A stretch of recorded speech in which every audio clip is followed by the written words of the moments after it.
from a secret underground bunker somewhere in the Arizona desert, 40 feet below the Earth's surface, two men, aided by their robotic artificial intelligence, Jennifer, Jennifer at your service. hide from their wives and kids to discuss man stuff with interesting and unusual people. These men are the Bunker Boys. Well, good evening. Good evening. And welcome to the Inner Sanctum. Yeah, what he said. Well, it could be morning. Maybe you're listening in the morning. Both of you, maybe you're listening in the morning. All both the people? Yeah. Well, welcome back. We are the Bunker Boys. I'm Chris. I'm Garth. And where's Dave? He's left out in the cold. I don't know who Dave is. I just thought I'd throw that out and see what you'd say. But, okay. He's left out in the cold even though it's 91 degrees out. Maybe that's Smitty's first name, Dave. Could be. Dave Schmidt. Oh. Or something like that. I don't know. I'll have to ask him. I've just always called him Smitty. Just a thought. Well, I just called him. Hey, you. Right. And he answers, so that's all that matters. With a pipe wrench in his hand. Hey, I've got an update for you. Okay. Update. News update. Here's what's happened with the mouse adventure and under the house. Let it rip. You know, I checked this morning. All the nuts are gone except for one, and there are no mice in the traps. I am not kidding. Is that crazy? Your wiring trick I thought would be foolproof, but... Well, usually it is. It's the trap then. The traps. I touch that with my pinky and it goes off. They must... I don't know what they do. They just know. Maybe a bug ate it. That's possible, too. Because there are some, like, boll weevil looking things under there. Yeah, that's possible. You see any crumbs in there? No. Any little bits and pieces? No. Just that. The nut was gone, just totally gone. The other thing, in the battery shed, we set some traps and did the same thing. Mm-hmm. We caught him. Oh, good. A little field mouse. And well, that's a baby rat out here. Yeah, basically. They I was grow trying up to be nice. rats. He was pretty chunky too. He was eating good somewhere. He's not getting into my stuff, but he's in the building. They eat the juniper berries. Oh, okay. But he's gone now. We've given him a little Send off. Rubber band send off. Here, strap you in here. Bye-bye. Yeah, something will eat him. And the nice thing is, he was not eating poison, so he was eating good stuff, and something will eat him. Nuts and berries. Yes. It'll keep you regular. Yeah. He's going to be somebody's food, some bird of prey, I'll bet. We live in the great state of Arizona, you and I just thought I'd share some of the wonderful things about living in Arizona. Of course, the weather's always good. It's hot, but it's good. And it's also cold. And you don't have to shovel snow much. Unless you're up in the northern areas. Sometimes. Yeah, I've never had to shovel it here. Have you? Oh, yeah. Really? Mm-hmm. Off the steps or something? Off the steps and the panels, okay. Solar panels. Well, so I don't shovel that. You sweep it, yeah.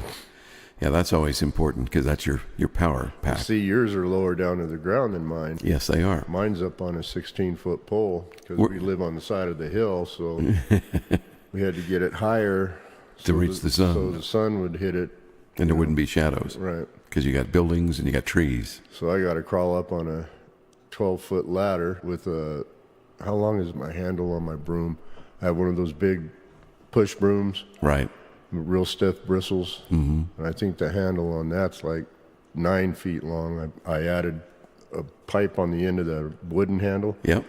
And I could reach almost to the top of the panels and just, scrape it off. And that's with a ladder? That's with the ladder. Holy mackerel.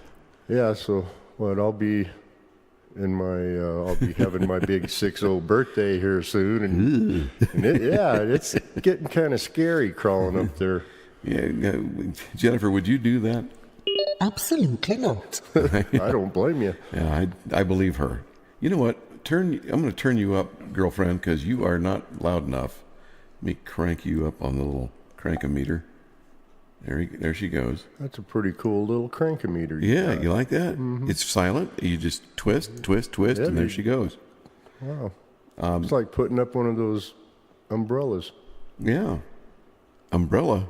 You crank them up. Yeah. Well, I'm not running a little monkey organ grinding thing, so I guess you'd carry that if you had a monkey. But Jennifer? Yes. Uh-oh. She's in the mood now. Smitty, what have you been feeding this girl? He's changed her battery or something. I'm not sure what's going on. But anyway, sharing, the good things about Arizona and the wonderful things. We don't have a lot of natural lakes here. Most of them are man-made. Mm-hmm. And the ones that we have are very small because obviously it's hard to dig them out and it's very costly. But they're nice to have. You frequent one up here in Williams, right? As you go in there? Quite a few of them. Yeah. And how many are over in that area? One. No. I think there's 2 that I know of. Let's see, I think there's about 5 or 6. Maybe. Is there? Mm-hmm. Okay. Yeah, so I don't get out much, but I want to buy a canoe. I want to start canoeing and getting out and enjoying some of this beautiful nature that we've got out here. I just don't get out enough. It is. It's pretty. Yeah, and the campgrounds, I'm kind of spoiled because I had mentioned before I'm from Ohio, and we used to camp down in Loudonville, Ohio, where Mohican State Park is. And that used to be the last of the Mohican? Well, it was the last one I knew about. But it's a beautiful place, and you can canoe down there, and they've got all sorts of fun outdoor activities, frisbee golf of all things, and of course the camp facilities are nice, and they've got a commissary for the kids. They've got a few computer games over there. They used to have old pinball machines when I was there. I don't know if they still have those. They might be a collector's item. They'll probably be older now. Yep, and maybe not functioning, and they have little ranger shows and things where they come out and lecture and teach you about the wildlife and even bring some sometimes in cages and show you them and let you hold them or pet them or what have you. But yeah, it's fun. If you haven't camped, you should try it. Even if it's just tent camping. You can buy a cot and put it in there. Well, everybody glamps now. Yeah. Well, I'm getting older and I like comfort. You're a glamper too. I'm getting there. I'm a camper. Well, I've camped. I know what camping is like. Yeah, because you sleep on the hard ground. I've slept on the ground with a sleeping bag, and that's not fun. I'm getting too old for that anymore. Well, there you go. See? Nothing wrong with comfort. I use a pad now. Okay. Couple of those little... Thermarest or something similar? No. They're just little styrofoam or foam pads you roll out. Yeah, I've seen those. I have one from Thermarest that's you blow it up with air. It's supposed to self-inflate. You open it up and it sucks in air. And then when you don't want it and you want to store it, you roll it up and you open the valve. Blows the air back out. Exactly. But I found that if you actually overinflate it, it's better. You I'm sure. blow it in air and then lock it down with the valve, and then you're good to go. You know those stupid blow-up beds for camping? Those things, you pay, $60-$70 for one, and you're sleeping on it, you wake up in the morning and your butt's touching the ground. It's ridiculous. Now, some of them are not quality made. No, they're not. We usually buy, and this is a blatant plug for Costco, but I like shopping there because they test things or not. Well, I guess they look if something's good or not. I don't know if they test exactly everything, but they want good quality things, and they want extra of them. So when they make a deal with a vendor, they always get something extra, and it's cheaper than you can get it somewhere else.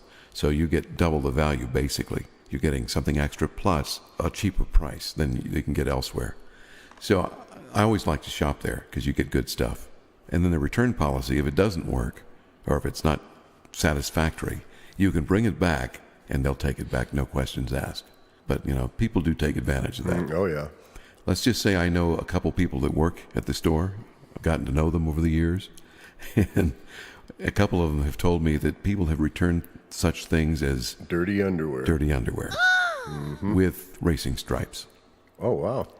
Do you believe the gall of some people? Oh, yeah. I could believe anything people do nowadays. I wouldn't have the chutzpah to go in there and try to return something like that. Or especially if you've used it for 10 years and then you're bringing it back. Now, that's ridiculous. They shouldn't even have a policy like that. They do it, and they don't They don't even ask questions. They just take it. Now, I'm not promoting that. I think that's a very bad thing. In fact, I know people firsthand that have been asking about, well, I should just take it back. I'll just get a new one. I said, no. Did you get 5 years of use out of it? Then no. It's already paid for. It's already paid for itself. You go buy a new one. Exactly. I mean, that's how that works. Yep. Because that just hurts everybody. It Hurts sure the workers. It lowers the value of things. It makes Costco harder to stay in It kind of business. raises the price of them too a little bit. Well, overall, yes, they have exactly. They have to start charging more. So, but anyway, don't abuse it. But if something isn't working, do by all means take it back. Yes, use it and don't abuse it. Was that political correct? It was. Far be it from you to be politically correct most of the time. At least we know where you're coming from, right? Exactly, and you know where I've been too. Yeah, I watched that brown gaseous trail, and I find, Whoa, whoa, and the dying animals, and going, help me! and the wilting trees. That's only on burrito night. The rest of the time, you're fine. Speaking of burrito night, Yes, that's going to be tomorrow night. you gonna have burritos? Yeah. You're not gonna wait for Taco Tuesday? No, then Monday we're having Taco Tuesday. Okay, fair enough. Yeah, we're having Taco Tuesday on Monday. I'm confused already. Fish tacos. Fish tacos are good. You know, I have to tell a quick story about that. Okay, I never had a fish taco in my life. perfect. That's far enough. Okay, what else were you going to talk about? Well, let me finish. Oh, you said a quick story. Well, it's not that quick. Oh, all right, go ahead. I'm sorry. I never had one, and then we were on the, I think we were in the southern tip of Mexico. The SS Minnow, yes. And my wife goes, it's about time you try a fish taco, because here we are, and right along the ocean, and it'd be a sin for you not to try it. I go, that just doesn't sound good. I mean, cilantro and tomatoes and they're delicious. with fish. I don't see it, and I just couldn't come to doing it. And then she goes, all right, I'm ordering you one. You're going to try it. I tried it, and I love fish tacos. I never thought it would sound good. Big difference in it. Oh, yeah. I could eat those all the time. When we used to go down to Tijuana and Rosarita and all that down there, just to go goofing around for the day or two, First place we would stop is the little taco stands, the little ladies or the guys, pushing their little carts around. Mm-hmm. Shoot, I think back then they were only a quarter a piece. Wow. You could get drunk on tacos. Yes, you could. Real fast. But, that's just, we're close to Mexico. That's another selling point of Arizona. You can actually cross over the border if you want for the day. Or it might not be a selling point. But don't forget your passport. Right. Otherwise, you won't be able to get back in. And I was here when you didn't even need a passport. You just walked across for the day. You did your thing, Exactly. shop, come back, and you're home. Exactly. But I can't remember. What's that little town down near? Is it Albagundinos? Or I can't remember what it's called. It's got a weird name. It's off of just over the border from Yuma. Oh, I don't know. Albagundros, or I don't know. But I went there to get dental work done because it's really cheap there compared to here. Unfortunately, some of my caps fell out, and I had to redo them anyway. Mm-hmm. So, but they are pretty good, dental work. I mean, if you have just a tooth to be filled, and you want to do it cheaply, they'll do it for cheap, and they'll do it right. On the boat, there's an old Mexican boy. His name was Mateo. They used to come out fishing with us, and he had to get false teeth or what have you. So he went down to Mexico and spoke a little bit of English. You could understand him a little bit, but I guess he went to Tijuana or something. And he comes back a couple weeks later with his new teeth. Hey, Mateo, smile for us. He was, mm-mm. Oh, no. Yeah. And I finally got, those were, they looked so phony. It looked like teeth that you buy in the... Oh, wax teeth? Yes.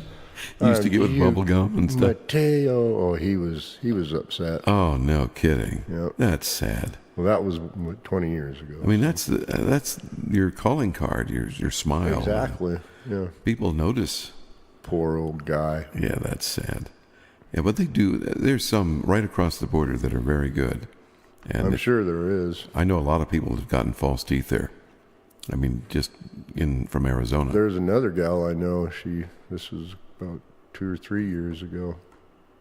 That she went down there. She was an older lady, my age, or our age, basically. Older?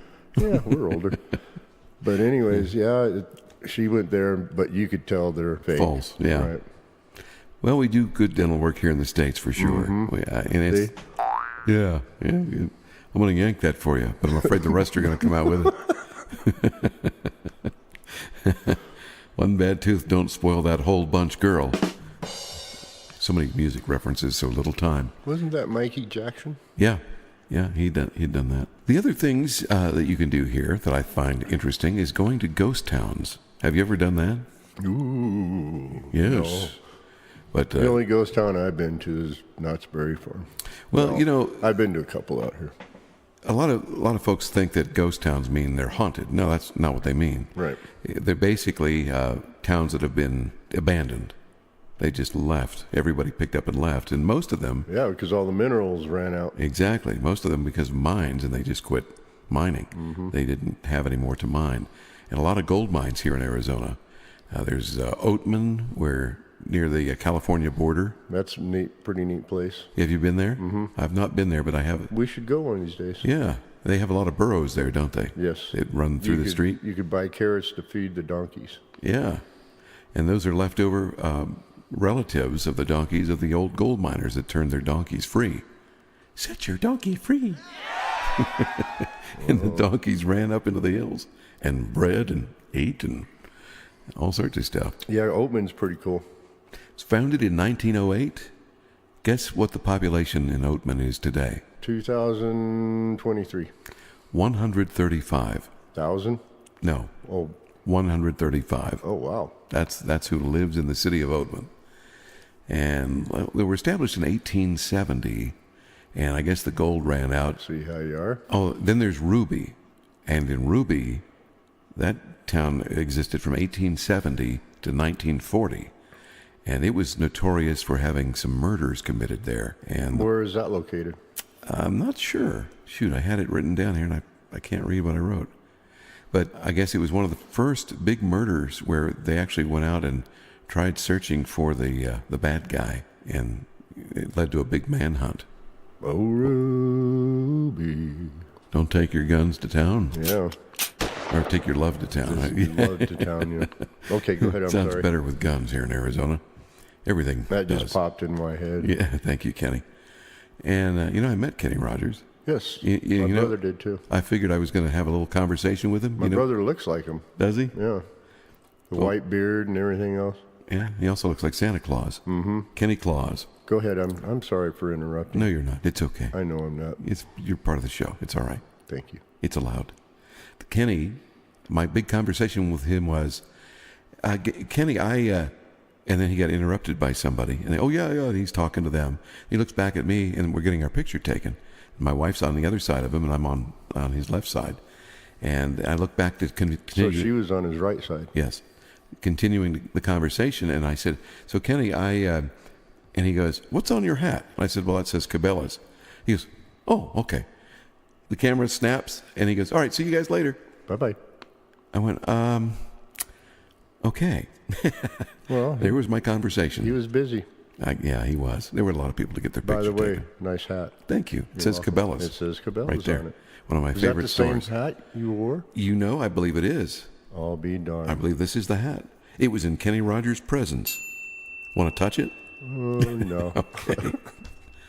Well, you had your chance. I had my chance, and I blew it. I guess in Ruby, the Border Patrol kind of frequent that area because it's near the Mexican border. Oh, is it really? Mm-hmm. And a caretaker lives there. And it costs you $12 a person to go into that town. But Wow. it's very well preserved. There's still a school there with desks and chairs and chalkboards and outhouses and a giant slide that the kids used to slide on. Old wooden slide. No, it was metal. It was sheet metal. But it's falling apart. The middle I'd of it. like to go down a wooden slide. Yeah, that would not be good. Which reminds me of an old joke. You remember kids when we were kids? Splinters in your ass. No, the kids said, "Why is your crack north and south instead of east and west?" What? Why is your butt cracked north and south instead of east and west? Because when you go down a slide, if it were east and west, it would go. Think about it. It probably would. These are important considerations. Well, that's if you were naked. Well, I guess you're right. If you're wearing pants, it doesn't matter. Right. So wear pants. All right. Okay. Oh, my goodness. I don't like paying to go into ghost towns. To me, it's not really worth it. But there are a lot of them. I don't like paying going into anything, but you have to. Have you been to Calico on the border of Nevada and Arizona? Yes, I have. Years and years ago, Yeah. we went there. Yeah, it's on the way to Las Vegas if you drive from Arizona. Exactly. And Calico Ghost Mine. Yep. Or Ghost Town. Yeah, that's pretty well preserved too. I think there's a lot of. So were the gals. Didn't see any gals. I think Ruby lived there. Ruby, don't take your love to town. Now she was already in town. Right. And Goldfield, you've been there or no? Near No. Apache Junction. No. That's way east. You know what? the I've city. only been through that Phoenix area twice in my life. Are you kidding? Wow. Yeah, there's some places to camp down there. There's some really nice, like Superstition In the Ghost Town. in the middle of the mountains, in the middle of the desert. Yeah, I said Ghost Town. I mean Superstition Mountains. Yeah. There's a federal campground where you can stay there. U.S. What am I trying to say? I don't know. Spit it out, son. It's a national campground, and they have very few spots. A national campground? Yeah, I mean it's run by the state and right. feds, but Never heard it called. I just can't think of what the word I'm trying to formulate here. Here, But let me help you. no help. Ay. Okay, well you get the point. It's run by the government. Yes, I do. And it's a nice little place to park, and there's no electricity or anything. It's pretty primitive. Is it all flat ground and in a bowl, kind of like? Not a bowl, just a, So during the summertime, you bake. well, you're gonna bake anywhere in this state in the true. summertime. But that's a place that if you want to get close to nature and see the teddy bear cactus and the saguaros and the great sentinels on the hill, those multi-armed plants, What do they call them? a cactus. Oh, They're sentinels. cool. Did you say? The great sentinels on the hill? Yes. You ever heard them called that before? Yeah, that's what they call them in writing, and they get flowery in their writing and the descriptions. But Superstition area is nice, and that's where Goldfield is. And you can go into Goldfield. They'll walk you through the area, and they'll show you the That's saloon. an old ghost town. But it's kind of a tourist thing now. People go there and they get dinner. There's a steakhouse there, and you can see little vendors and shops on the side. They've got lots of little touristy things. And the old buildings that were there, they just refurbished them, and you can buy tchotchke treats there. Shotsky? Tchotchke. What's that? It's Jewish for trinkets. Oh, never knew that. That's what they say in New York. But I'll be darned. there's a lot of things to see there. You can actually pan for gold or rubies, little rubies. They have a little gold. Oh, here we go again. I knew you'd say something. I sense a theme here. Okay, try a different Kenny Rogers song. Okay. You got to know when to hold them and know when to shut the heck up. Know when to shut the heck up. Oh, man. And so I recommend Goldfield. It's a fun thing. You can take the kids. They even have a little fake mine that you can go down into. You go into this little trench, and it looks like a mine, and you're down in there beneath the ground surface. And they show you the different mining techniques in the walls as you travel through it. And there's a guy that gives you the guided tour, and you're in the dark, and he turns on a light and shows you how the miners would work. And then you come out the other end, and it's kind of a fun thing. We took our son on it, but I don't even think he remembers it. That's the bad thing about taking little kids on stuff. They just don't remember. There's a little town or a little, well, it's a ghost town now, but a lot of it's torn down. It's basically all built out of brick and adobe and stuff. Mm-hmm. In between Parker and Havasu, I forgot the name of that place, but we've been out there a few times. It's pretty interesting, Mm-hmm. All you see is just mostly foundations where the old buildings used to be. Yeah, if you drive around or you look at a ghost town map, and there's a lot of them on the internet, you can find old pickaxes that were there that are 100 years old, all lanterns I've seen.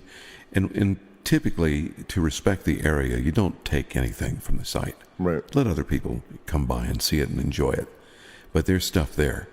The old bed springs I've seen, the mattresses are all gone and rotted away, but the bed springs are still there, metal beds. Mm-hmm. They don't look terribly comfortable, but they had springs. Well, my wife found an old axe head out here. Yeah, that's that true. That was, I showed you that, didn't I? Yeah, you sure did. And it was handmade.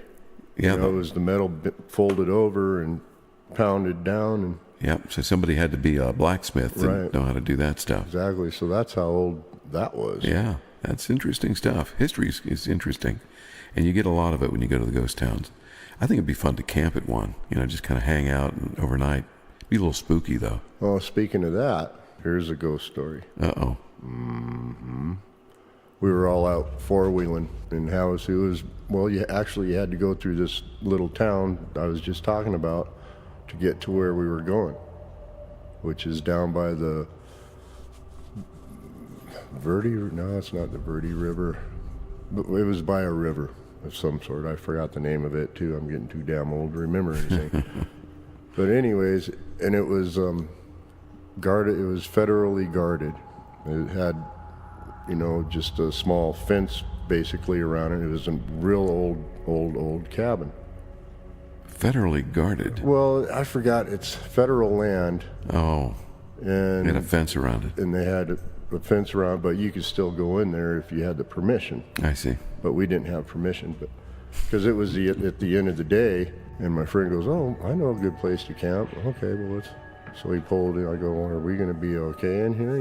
This has a sign, federal property. You could go in there if you had permission, like I said." Mm-hmm. But we didn't. And we're out, 30 miles from anywhere, four-wheeling and camping. My nephew was with me, and he was with his wife. So, my friend was with his wife, and my nephew was with me.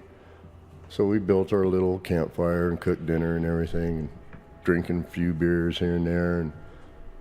And then the next morning when everybody woke up, my friend's wife says, "Did you see that ghost last night?" I said, "What?" "No." He goes, "Yeah, it walked right by your truck." I said, "You gotta be kidding." Fun. Yeah. I said, "No, I didn't." Wow. She says, "I woke up and I was watching it walk right by your truck." That's a little unnerving. Mm-hmm. I said, "Are you sure it was a ghost?" She says, "Yeah." Did she say what it looked like? It was just a figure walking by. Couldn't tell if it was male or female? Right. Yikes. Mm-hmm. That was kind of strange. There's strange stuff out there. And then there's Tombstone. Tombstone, Arizona. Tombstone, Arizona. The little town too tough to die. Meanwhile, back at the ranch, that's a town I recommend you go see if you're going to come to Arizona. They have gunfights that, reenact the OK Corral. Yep, that's what I was going to say. They have street fights, and that's kind of fun to watch. There's a mine museum there with artifacts. They've got a little gemstone mining area where you can take the kids to show them how to mine gemstones or pan for them. And I think you can get little tiny rubies and things, but, not worth anything. Quit saying Ruby. Louise. Oh, Louise. Louise. Well, there was every little breeze seems to whisper Louise. That was, what's his name? Fred Astaire, but... it was that era, yeah. That Frenchman. I can't think of his name. Right. Every little breeze seems to whisper Louise. Anyways. Jennifer? Accessing data now. Thank you. I hope she finds something in here. I have your answer. Well. Oh, there it is. Every little breeze seems to whisper Louise. That's Maurice Chevalier, Frenchman. And I guess that song was a hit, written by Leo Robin and Richard A. Whiting for the 1929 film Innocents of Paris, where it was performed by Maurice Chevalier. Wow. 1929. There are a lot of other versions of it. Bing Crosby, Ben Pollock and his Central Park Orchestra with Charles Roberts on the vocal. Frankie Trumbauer, never heard of him, on OK Records. Benny Goodman, Dean Martin, Pierre Lalonde. Pierre Lalonde? Pierre Lalonde. You like the French accent? Oui, oui. All over. Yeah, and it was in several movies. The Lost Weekend. Remember The Stooge with Jerry Lewis and Dean Martin? Yes, I do. 1951. It was in that. It was in The Country Girl from 54. 63, A New Kind of Love. And 74, Harry and Tonto, the movie that Art Carney was in. And Art sings the song. And even Desi Arnaz, Lucille Ball, and William Frawley and Vivian Vance on the show sang a portion of the song imitating Maurice Chevalier. Well, Art Carney was a good dancer too, wasn't he? I think he was. He came out of that era where you had to be a showman. Mm-hmm. So I'm sure that was the case. But interesting. Well, Hey, thank you. Ralphie.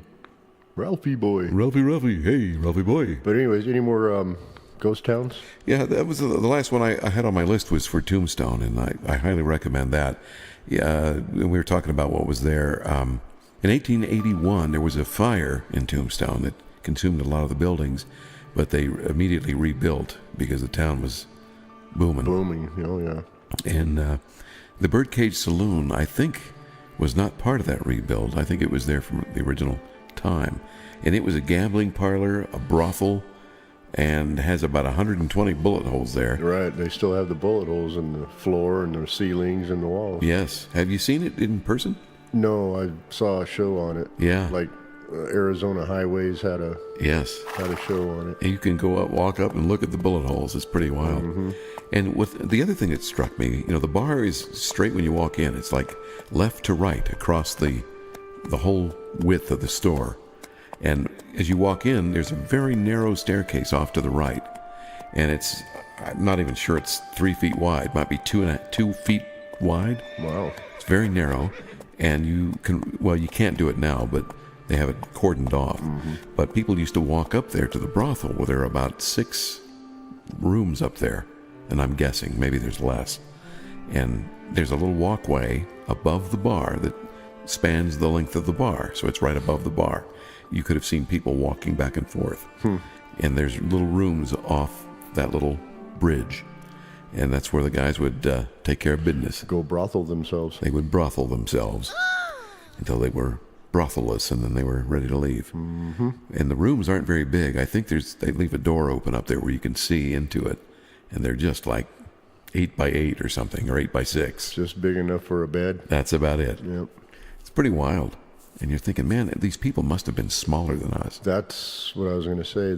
Back then, they were small people. I mean, they must have been like 5'2" or 5'3", because everything there is so tiny. But here we are. I'm what, 5'10.5" or 5'11", something like that. And you're taller than me, I think. Yeah. So yeah, I'm 5'12". That's 6 foot, my friend. That's what my nephew said. You're 5'12". I'm 5'12". No, listen, but I'm 324. I haven't talked to my brother or my nephew, and probably I would say this is back when. I probably haven't talked to him or seen him in maybe a year and a half. My nephew, I go, hey Jeff, put Greg on the phone. So I'm talking to him, and he sounded grown up. This was 25 years ago. So, Greg, you must be getting tall now. How tall are you? Oh, I'm about 4'12". And you hear my brother in the background. What are you talking? Oh, well, 4'12". Just say you're 5 foot tall now, Jeff. I'm 236. Let me think about that. And then there's other stuff to see too. I mean, the historical museum down there has, they don't have a lot of artifacts, but they have some pictures, and they have records that you can go through and look. In the courthouse, they have a hangman's noose out there in the back by the courthouse. There's a hangman's, what you call it, Still the same rig. rope? No, I don't think so. I know. Although rope could probably last 100 years if it's wound tight. Not in this sun. Well, if it's not indoors, if it's indoors and they kept it there. Like if you kept it in a stall or something where your horses were. And then you've got, Meteor Crater. That was an interesting hole in the ground. That's up by Flagstaff, isn't it? Yeah, it's that way. It's between Williams and... No, it's between Flagstaff and some other little town. Winslow or something like that. Yeah, I think you're right. It's probably out that direction. And my wife and I went there. And it's interesting to see at least once. And they also have the Petrified Forest up there. Yeah, that's close by. That's near Winslow too. Yeah, that's that. I've never been there. Have you? Mm-mm. There's a farmer that owns land next to that, and he's got it on his property too, and he charges people like $7 a bucket.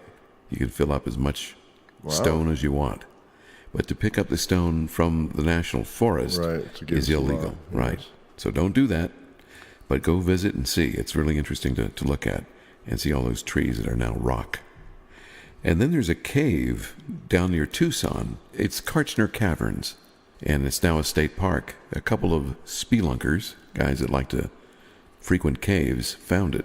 They were just driving around and they looking around the area, and they found this cave opening, and they got in there, and it's this huge cave.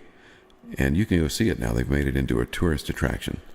And my wife and I camped down there. I think we camped there overnight with our trailer. And the next morning we got up and went to the cave. It was an interesting little thing. Once. Does it have stalagmites and magtagnites or whatever they call it? Yes. Does it really? Yeah, stalactites and Now you got stalagmites. Stalactites and stalagmites. Right. There's tights and mites. There you go. Mighty tight whites. Mighty tighties. Tighty whities. They've got a Tucson Bat Cave. No. What else is down there? Oh, Collossal Cave, Mountain Park. That's kind of an interesting little tour. It was bigger than the other one. I don't know that it was bigger. Why'd they call it Colossal? Well, because I guess it's the biggest thing in the area. Well, so you can do that when you're the biggest in the area. I see. It's like, I knew a guy that was running a radio station in Akron, and he used to say, the station is the next number one. Well, trying to position in your mind that it was like number 2, when it was actually like number 8. 12. Or 12. So he kept saying that, Akron's next number 1. And of course, you say it often enough, people start to believe it. What do you listen to? Oh, listen to the station, it's the next number 1. So it's kind of funny how advertising can work that way. So there's lots of stuff to see and do. And then, of course, you can camp in the wilderness. If you have a generator, you've got lights. And I can't wait to get a camper. I want to go out and do some camping again. Good luck. Some stealth camping. I've got an air conditioner. I can run my quiet generator and run my air conditioner. And it'll be wonderful. That's glamping. That's not camping. Thank you. I don't care what it's called. It's fun. It beats suffering, right? Campering should not equal suffering. Campering? It's campering and whimpering. Whimpering if you're camping. And then, of course, there's the Tucson Museum. There's the Missile Museum, which I've never been to, the Titan Missile Museum. And there's the graveyard for the aircraft, where you drive by and it's like nothing but flames. Thousands of acres of airplanes. Wow. And they save those because they can use the parts.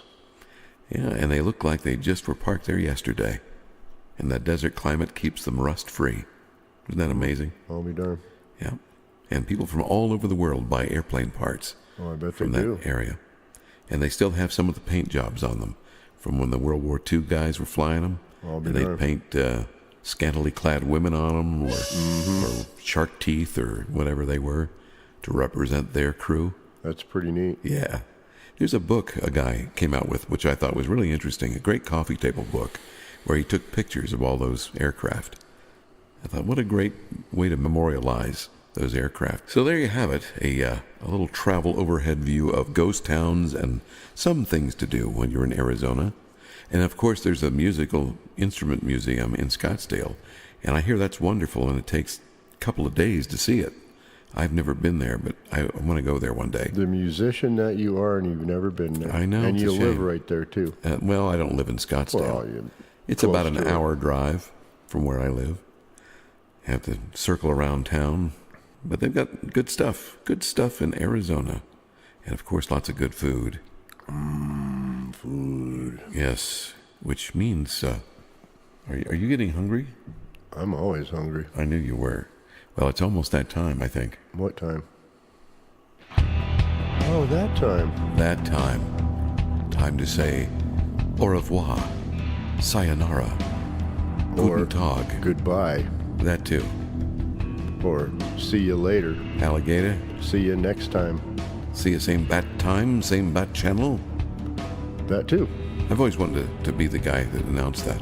Same bat time, same bat channel. You are the guy. And I am now. No one else is doing it. Right. But anyways, he's Chris. And I'm Chris. gonna Got you again. And I'm Garth. I'm Chris and he's Garth. And I'm confused. Gee, I get him confused all the time, you guys. You don't have a word of wisdom other than that? Oh, no, I don't. I Well- didn't even look one up today. Okay, well, don't buy any rubber nickels or something. Yeah, like don't take any wooden nickels. that. Okay. I like rubber ones myself. Take Damascus in the 4th. Oh, you know what? Quick thing. I have this little Spanish coin. What's their money? Oh, What do you call it? I forget. or pesos? Peso. You know what a peso's worth in American? Probably 50 cents, not even 50 cents, is it? 0.052 cents. Wow, Not even, well, a little over a half a cent. that's pretty good. Isn't that their dollar? I think so. Yikes. Well, I'll leave you with that thought. No, We- peso's not a dollar, is it? I don't know. Is it? I don't know. You're going to have to look it up. I'm going to have to look it up. I'm going back to school Have Jennifer look it up. next time on The Bunker Bunker Boy. Boys.